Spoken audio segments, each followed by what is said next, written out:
Halo teman-teman, sekarang Yusa akan membacakan dongeng berjudul Sulit Mendapatkan Uang. Ayo kita dengar sama-sama teman-teman. Seorang pedagang bernama Danraj tinggal di sebuah kota. Usahanya mengalami perkembangan yang pesat sekali. Danraj hanya mempunyai seorang putra, namanya Chender. Chender adalah hanya satu-satunya anak dari orang tuanya.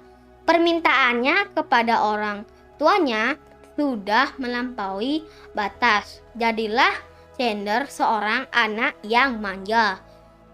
Perlakuan yang salah ini terbawa sampai Chender memasuki usia dewasa. Ia tidak lebih dari sampah, orang yang sangat tidak berguna. Ia juga menghabiskan uang dengan royal. Danraj sudah mulai menua. Ia menginginkan agar Chender mesti bekerja, menggantikan ayahnya. Namun, Chender tidak peduli. Suatu hari,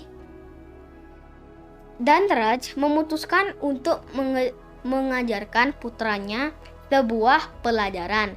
Ia memanggil putranya dengan memerintahkan, "Hari ini engkau harus mendapatkan uang. Pergilah kemana saja, lakukan apa saja. Namun harus memperoleh sesuatu. Kalau tidak, engkau tidak akan diberi makan." Chender tidak ingin bekerja. Ia memohon kepada ibunya agar diberikan uang 1 rupiah saja, sehingga ia dapat memperlihatkan bukti kepada ayahnya. Ibunya menolaknya. Namun Chender merengek-rengek kepada ibunya secara berulang-ulang. Akhirnya ibunya memberikan uang logam 1 rupiah kepada Chender. Pada malam hari, ayahnya menanyakan,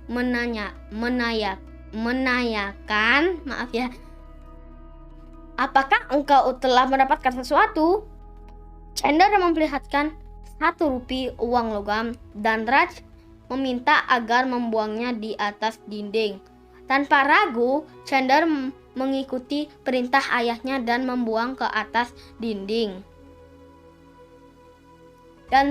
Danraj menyadari kebenaran dan mengirim istrinya kepada orang tuanya.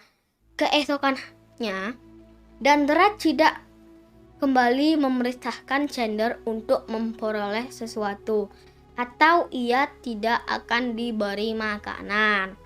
Chender menemui kakak perempuannya dan mulai menangis. Ia menceritakan kepada kakak perempuannya tentang perintah ayahnya. Kakaknya sangat kasihan kepada adiknya. Ia juga memberi 1 rupiah uang logam. Danraj pada suatu malam pergi ke tokonya. Ia memanggil Chender dan menanyakan apakah ia sudah memperoleh sesuatu. Chender mengeluarkan uang logamnya dan menunjukkan kepada ayahnya.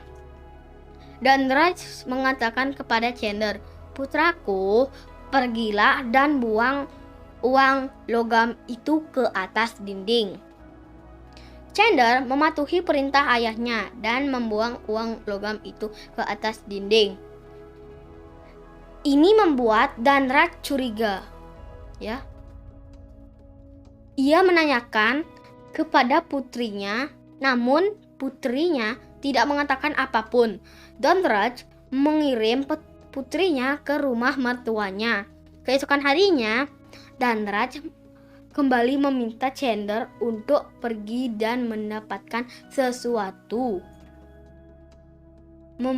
Chender menjadi takut kali ini sebab tiada seorang pun yang akan membantunya. Seharian ia terus melamun, memikirkan pemecahannya. Chender mengetahui bahwa ayahnya akan kembali pada saat yang sama dari toko. Chender sama sekali tidak pernah bekerja di dalam hidupnya. Ia sangat kalut. Ia tidak tahu bagaimana caranya memperoleh uang. Tiba-tiba, ia mendapatkan gagasan bagus untuk pergi menuju rel kereta api. Di sana ia melihat seorang yang sudah tua sedang menunggu seorang kuli. Chandler tidak memiliki alternatif lain dan menawarkan untuk mengangkat barang. Orang tua itu memasukkan barang-barangnya ke atas kereta dan memberikannya 1/50 paisa. Chandler mengambilnya sambil menahan sakit dan genit. Ia kembali ke rumah dengan rasa haus dan lapar. Ayahnya sedang menunggunya dan Raj bertanya, "Apakah engkau memperoleh sesuatu hari ini?" Chandler menunjukkan uang logam 1/50 paisa dan Raj memintanya untuk melempar uang itu ke atas dinding sebagai mana dilakukan sebelumnya. Chandler menjadi marah dan berteriak, "Apakah ayah tahu bagaimana aku telah bekerja keras untuk mendapatkan uang ini? Dan sekarang ayah ingin agar aku melemparkannya. Seluruh tubuhku gatal-gatal dan sakit, ayah. Aku bukan seorang anak yang tolol. Aku mau melemparkan uangnya dengan sia-sia. Dan ini adalah hasil jerih payahku." Akhirnya, Dhanraj mengatakan, "Aku ingin engkau menyadari bahwa uang yang diperoleh dengan susah payah seharusnya membuat orang menyadari nilainya. Sekarang, ayah sudah bulat akan menyerahkan sepenuhnya usaha ini kepadamu. Engkau harus menyadari kebenaran ini." Ada teman-teman, sudah habis ya ceritanya.